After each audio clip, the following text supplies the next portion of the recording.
The site that we're digging on right now is the site of a historic home that was built in the mid 1850s. And towards the top layer of the ground, we find a lot of more modern type things, and it's trash really. But as we get down a little bit lower, we get down into the historic level, back into the late 1800s. And that's where we find lots of things. It could be ceramic of old broken plates, dishes and teacups, things like that. We find bottles, find lots of metal, and a lot of that metal we can identify, and that helps us date things. We also find shell, oyster shell, seashell. As a matter of fact, and we find bone. And as a matter of fact, this morning we found a piece of a turtle shell. So that's not uncommon to find.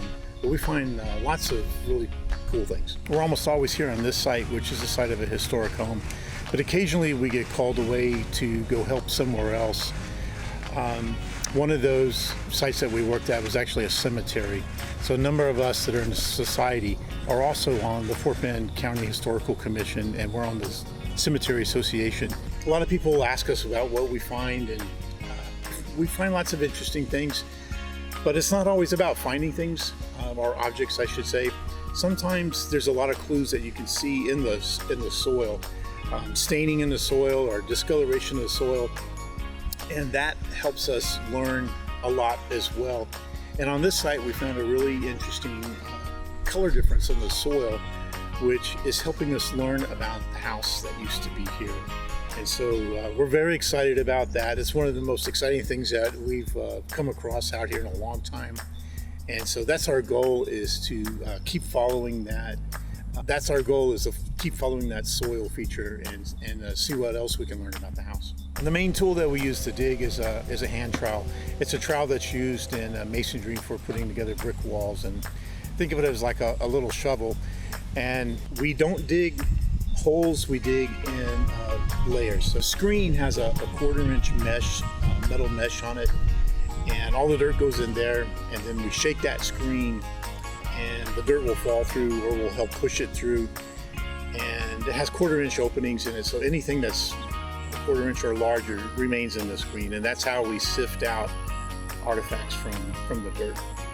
We welcome new members all the time, and we're excited to have people that come out. We don't require anyone to have any formal training. We just like for you to come out, and it's a fun activity, and we'll teach you what you need to know. And the way to join it is to look up the Fort Bend Museum in Richmond, go online or give them a call, because we are an affiliation of the museum. And by going to the website or calling them, you can join the Archaeological Society through them. Enjoyed history.